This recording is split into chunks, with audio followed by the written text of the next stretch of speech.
花8万元呢，到山东龙口买了一套海景房，如今呢彻底沦为鸡肋，真的是一点也不想住。各位网友大家好，这里呢是山东龙口东海旅游度假。今天呢，一个朋友跟我吐槽，让我发一下他这个房子。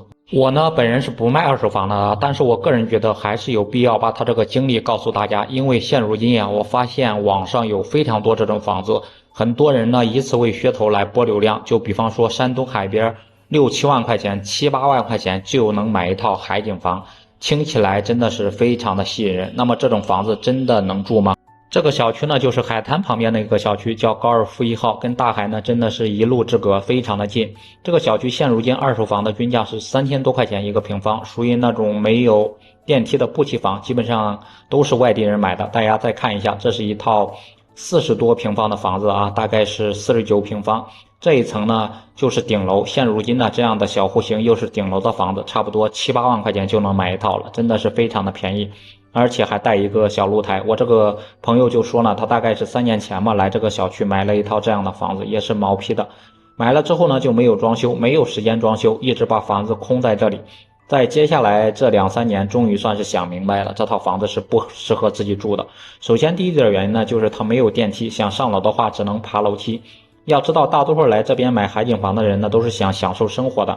他本人呢也毫不例外，来这边呢。既然是享受生活的，买一套不梯房顶楼的房子也不太合适吧？你说说，都已经60、70岁了，说起来到这边是度假了，来改善的，每天还需要爬楼梯。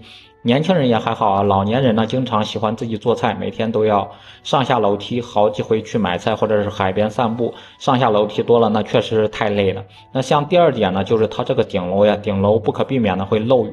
尤其是交房过了7、8年之后，大多数的顶楼呀，多多少少都是会漏雨的。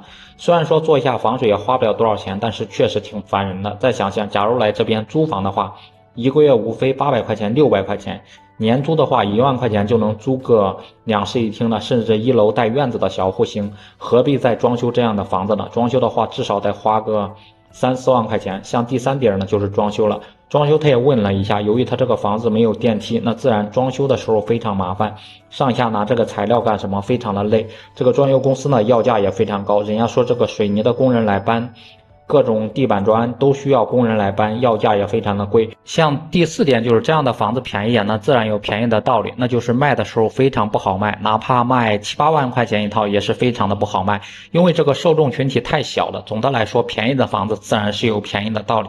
像龙口这边，大多数正常的房子都是3、4千块钱一平方，一套正常的海景房，想住起来居住体验还可以的，最起码也得20、30万之间吧，不要求太高了，绝对不是越便宜越好，要不然买这样的房子还真的不如租房子，或者是到这边来直接来住酒店、住民宿。